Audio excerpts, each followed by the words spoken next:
Is this thing on? Welcome back to Big Mouth, and fancy seeing you here in Jew. A very welcome, my friends, and especially my enemies. Come in, sit down, no touching. I don't do the touching. And welcome to Saturday's edition of the dceu Daily. And if you're feeling charitable, please smash the subscribe button, smash the like button, and follow me on Twitter at Movies TV Mad. Today is a jam-packed, historic episode of the dceu Daily because audaciously, I'm going to give you my reaction of my experience of the test screening I saw of Wonder Woman 1984 quite a few months back. This was a 90-minute test screening. I've spoken about this before, but I'm going to give a reactionary review of what I saw. But then we're going to be talking about David Ayer speaking out about what went down with the Suicide Squad. Some very, very controversial thoughts from David, and it's becoming very, very interesting and apparent that he's not a happy bunny with what went on with that production. So that's coming a little bit later on. So before we start, Empire have posted some pictures of Wonder Woman 84 because they've done a big spread for the film, even though it's not officially being released till August. But America being the shit show that's going on right now because of COVID-19. Who knows if that's going to be pushed back or even being experienced on demand. We shall see what happens. And this is the winner. This is the golden prize, no pun intended. This is a beautiful picture. Of course, I've already seen her in that get-up because I've seen the 90-minute test screening. So we are going to talk about this. This will be like a review, and not, let's call it a non-spoiler review. If you like, Maxwell Lord in this film is the Wishmaster. Who's seen the film The Wishmaster, right? So careful what you wish for. You might just get it. We really begin this film, and this is not a spoiler. The things I'm going to say are not spoilers. Diana is leading a different life. It's 1984. The people she fought with in the first Wonder Woman film are no longer alive. So she's building a new life here, but she's very lonely. And she's always thinking about Steve Trevor. She misses him deeply. She has a picture of him in her apartment, and she'd do anything to bring him back. So then we're introduced to Barbara Manova, who ultimately will become Cheetah. By the way, brilliant performance. But yeah, and what you get here, anyone watch Smallville? Anyone enjoy the Clark and Lex dynamic in the Smallville TV series? How they become friends, but we know it's destiny for them to become enemies. This is the kind of thing we get with Barbara Manova, aka Cheetah, and Gal Gadot's Wonder Woman. It really is a brilliant dynamic. It's quite emotional, actually, and they do strike off a great friendship. They really, really do. And I think in the early stages of the film, you kind of wonder how the Cheetah thing's going to happen. But I suppose it's obvious in a way, but it's quite compelling when it does. And when you see these two friends drift apart, it's a really compelling moment within this test screening. As I say, I don't believe this is the cut they're going to show anyway. So I just decided I wanted to talk about this. Whatever happens, happens. But I do feel it's time to talk about it, because really we will be getting really close to the release date now, and we could really be pumping up. There will be no need for me to be talking about the version I saw, but I think it's important for my subscribers to know what kind of film they should be getting excited for. First of all, this is not a Birds of Prey movie. This is not a controversial movie. This, in a lot of ways, is blockbuster with emotional legs. This is a very emotional film, but it's got all the trappings of a comic book blockbuster.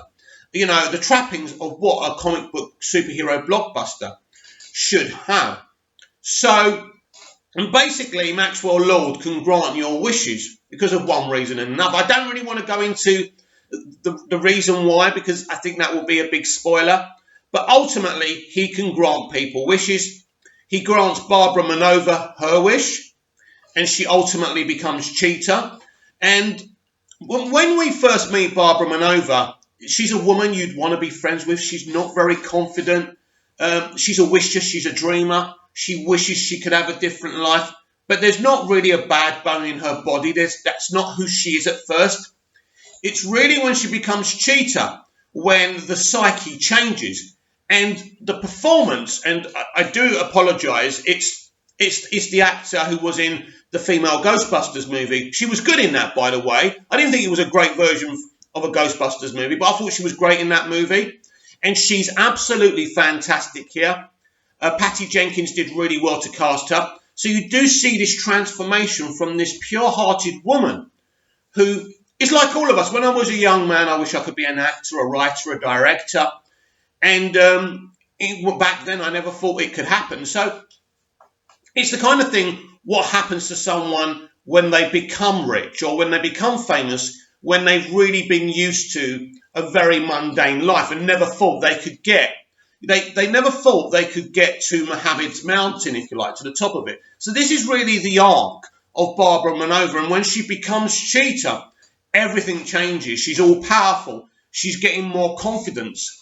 But what that confidence does, it darkens the character up. And it's a beautiful transformation. Now, we go over to Diana, a.k.a. Wonder Woman. And she gets her wish of Steve Trevor returning. And it's a really emotional moment when you first see Chris Pine. Chris Pine's got great quality.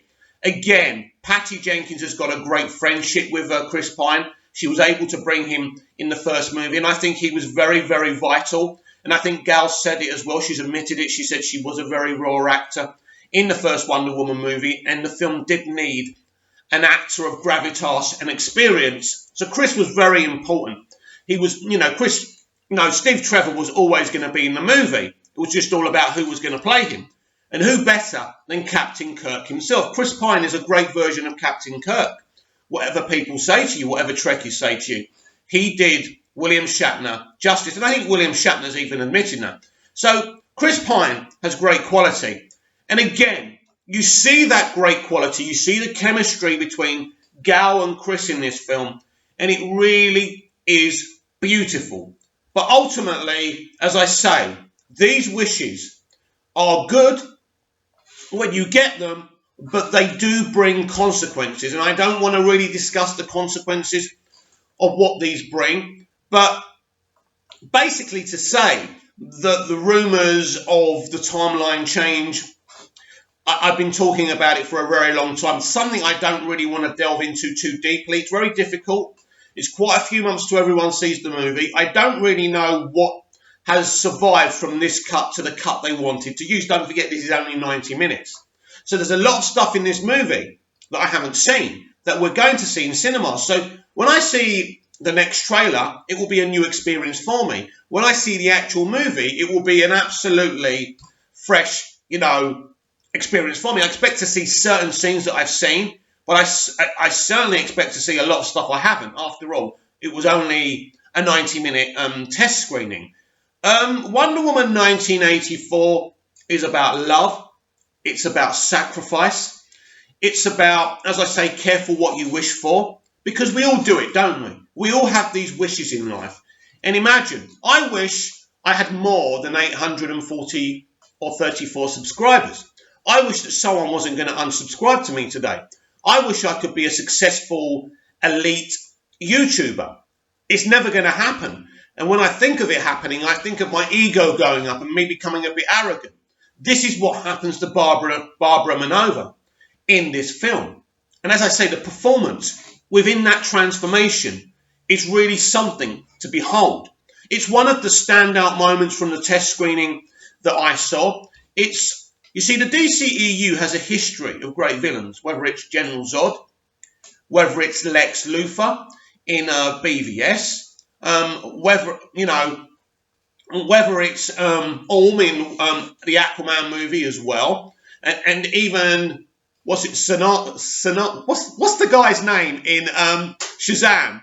That guy, the villain in that. That's a great transformation. This young boy who at first kind of wants to be a hero, but becomes bitter and twisted and becomes this villain. I forgot his bloody name. Anyway, that's what I'm talking about. So this franchise has got a great history of villains. And I think I would compare her more to Zod, to the other ones, because Zod, and we don't really see it within the film, of Man of Steel, but he was once the hero of Krypton. He was charged for the security and safety of the planet, and he did it, and he was a hero.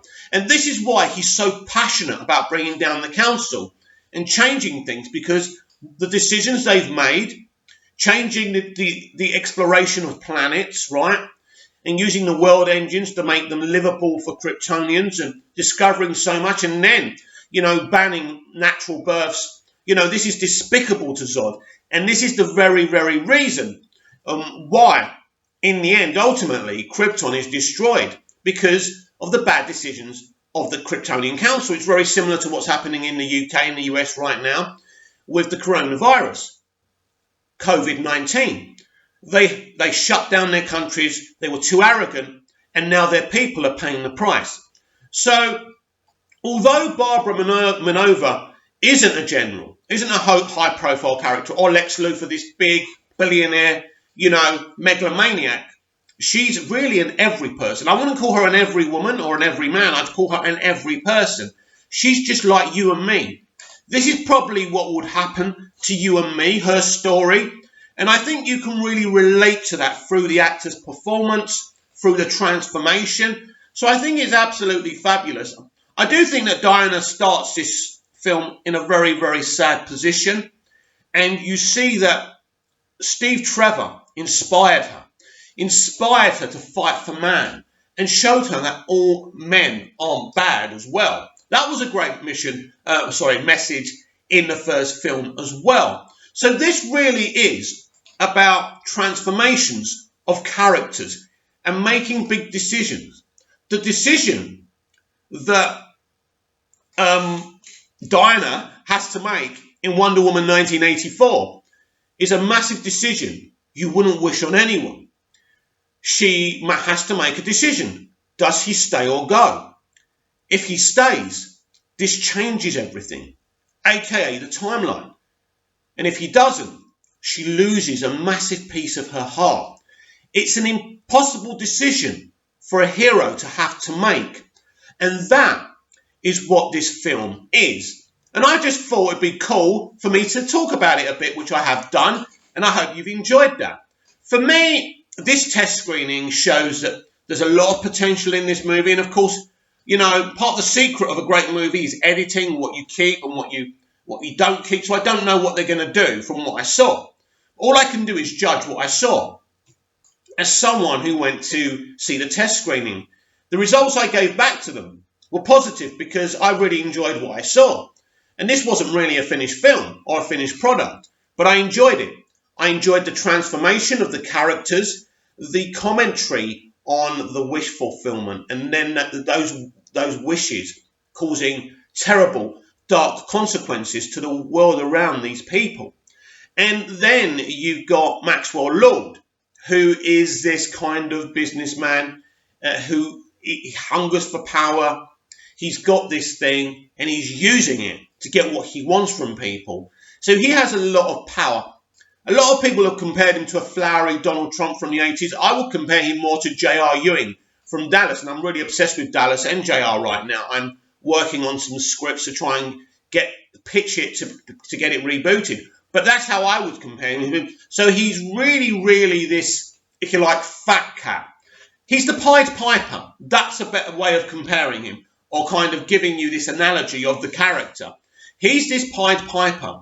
And he's basically, with his pipe, and it's a figurative pipe, it's not a real pipe, obviously, he is leading these people to a dark place. So it's about power, it's about how power corrupts. It's a really dark, meaty, fleshed out movie that has laughs, action, and a hell of a lot of emotion, and some really brilliant performances. And I believe you're really going to love it. I suppose this is a rather controversial statement from me, but I'm beginning to feel worse for David Ayer than Zack Snyder. Zack Snyder's found a way to deal with the pain of how Warner Brothers and Kevin Tsujihara treated him over his DCEU arc and how they drove him off the project. He found a way not only to get even, but to try and build up this fandom to fight for him and to fight for his vision of the Justice League movie. I feel bad for David Ayer because he doesn't seem to have that following, and I've suggested before that we take the mantle of fighting not just for the Snyder Cut, but for David Ayer's cut of Suicide Squad. And I don't know what form that's going to be in. I don't know if he's cut it together. There's lots of information online for that, but he has been talking. One of the things I noticed straight off yesterday afternoon was that someone asked him if he could do a commentary on his Suicide Squad movie. He said if he did that, he wouldn't have a career afterwards. Very, very interesting. So he's being pretty blatant now. He also said he felt very, very disappointed that people distance themselves from the Suicide Squad movie. It looks like he's talking about Warner Brothers and the people running the DCEU, whoever they was at the time. I'm blaming things on Kevin Sugihara because he was really involved in this. He wasn't just the CEO of Warner Brothers. He was interfering, and everybody knows that. Now, this is an interesting statement that I want to read out to you because this is a question. Now, a female says this: Harley was sexualized in the entire Suicide Squad movie, and in Birds of Prey, she was a real character, not an eye candy. Right, I've got a reaction for that. Sadly, her story arc was eviscerated. It was her movie in so many ways. Look, I tried. I rendered Harley comic book accurate. Everything is political now. Everything. I just want to entertain. I will do better. But I want to go back to Samu Badulona, or whatever her name is. Harley was sexualized in the entire Suicide Squad movie, and in Birds of Prey, she was a real character. No. Should we call her Sammy so there's no misunderstandings? Sammy, first of all, in David's Suicide Squad, right, she wasn't eye candy for the entire movie. No. She wasn't. She was overly sexualized, and I've stated before, I wasn't happy about that. And I also said this wasn't a deal breaker for me. This was in elements and portions of the film. It should never have happened. Never. But it did happen sometimes. But there was an arc here for Margot Robbie's Harley Quinn. And when you compare how she was portrayed in the Suicide Squad movie and how she was portrayed in the Birds of Prey movie, she doesn't really seem to have anything going on. Look, they're pretending they're doing this emancipation thing where the Joker's literally dumped her, she's in trouble, men are after her, men are bad, right? And that's the kind of commentary. The commentary isn't on her character evolving or her dynamic. It's about making commentary about men.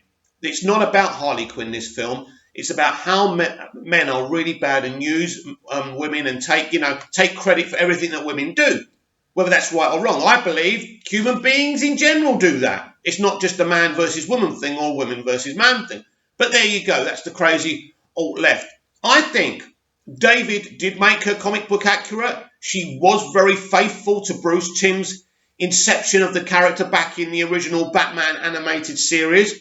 I think she was fantastic. I think his direction of Margot worked.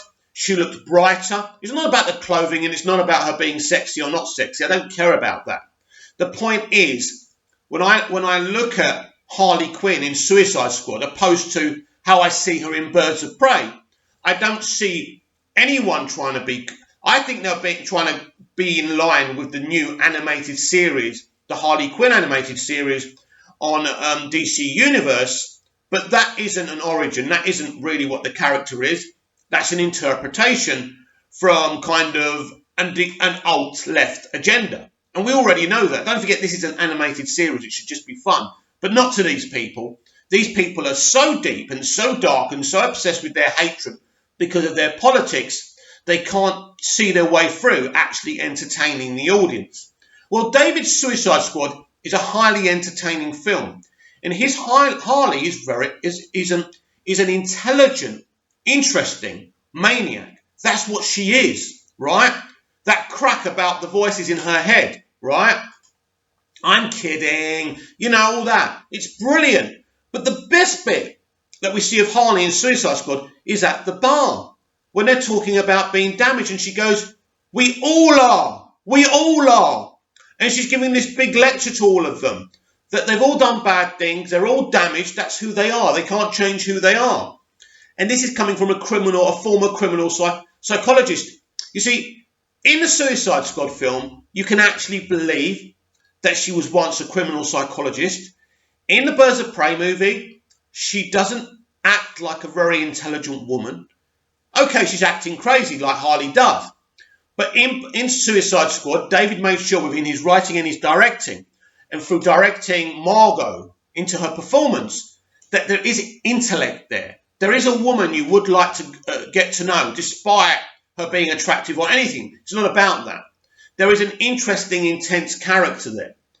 And people have got this misconception, and I think Margot Robbie did when she set up the all-female production company and decided to do Birds of Prey and make her alt-left feminist commentary. There was this belief that the only reason Suicide Squad nearly made 800 million, right? 800 million at the global box office, did really, really well selling other things and doing good business on that film, including music, right? They even won an Oscar for the music. Or no, was it the outfits, the costumes, right? It wasn't. It wasn't Margot. It wasn't just Margot and the character she played that put butts on seats. It was majorly the Joker and Harley's relationship. This is one of the most important character dynamic in DC Comics. People love it. And people were very excited to see these two characters on screen together. So what did Kevin Sugihara do? He cut most of Jared Leto's Joker scenes down. Lucky we got some kind of alternate cut, which I've got, right? And it's great, and we get more Joker and Harley together. Not much, but you do. And it's brilliant. That was the reason. People were obsessed with seeing Harley and Joker. And what we did see of them was brilliant. But what Warner Brothers and Sugihara did, they took Ayer's movie, like they did to Zack's Justice League, like they attempted to do with BVS in the theatrical cut someone's vision to pieces and put it together like a Frankenstein's monster, because they were under pressure from the reaction from the audience, from the pundits. Nobody helped this situation. They should never have listened to these outside people. They should have gone with their creatives in Zack Snyder and David Ayer, and everything would have been okay. David Ayer is a genius. He's a great creative. We all know that. And as he stated before, that theatrical cut is no more his than the theatrical cut of Justice League belongs to Zack Snyder, or the theatrical cut of BVS belongs to Zack Snyder. Those are studio cut movies, right? Now, let me explain to you how movies and TV shows work. Networks and studios put their own money into these projects. They have every right to put their arms around their director and say, listen, Zack or David, there's A, B, and C I don't like. Can we change that? And the director will say yes or no. And they'll have a lot of talks and they'll compromise. That's fine. That's not interference. That's a compromise. You have to compromise because it is the damn studio's money. You've got to respect that. But what happened with the DCEU, with BVS, Suicide Squad and Justice League was something different. The reaction was so toxic at the time. Nobody knew if they should stick to Zack's vision, stick to David's vision, or just put something else together. And because we're talking about a studio head rather than a film person or a storyteller, they did it the wrong way. And this is why it's problematic. So it does look a bit of a mess, the Suicide Squad movie. But considering how badly, as a studio, Warner Brothers put that film together, because David Ayer made those scenes so beautifully well, and he got this group of people and made them spend time together before they even shot anything, you could tell the love and the craft these people put into the film. As Jared Leto described so many times, he was so proud of the group. He was proud to be doing this as a DC fan himself. So this is what happened.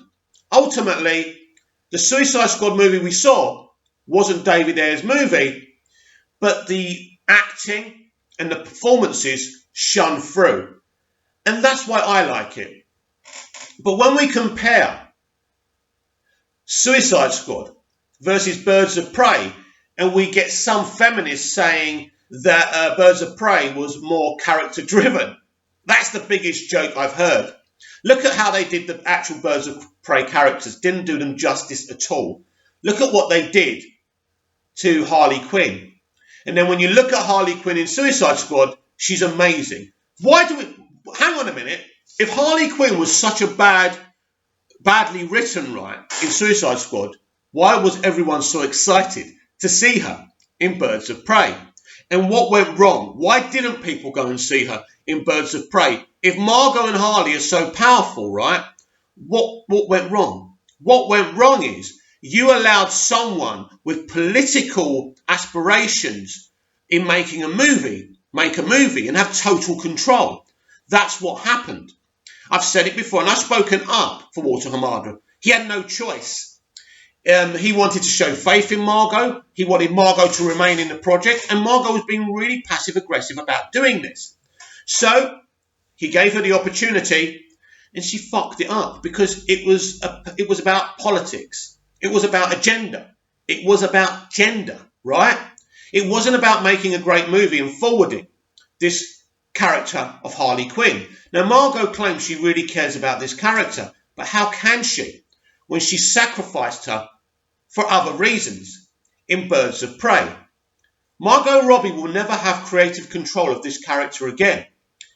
And she has no argument. She can have no argument. David Ayer gave us a wonderful, fleshed out Harley Quinn. And I'm so sorry, David, what was done to you. I will continue to fight for Zack Snyder's Justice League as well as your Suicide Squad. Because you deserve for it to be released and people to give you the love that you deserve, not hate. And we deserve to see it. We, the audience. Comment down below. Like, share and subscribe. And I'll be back tomorrow with even more DCEU Daily. See you again soon.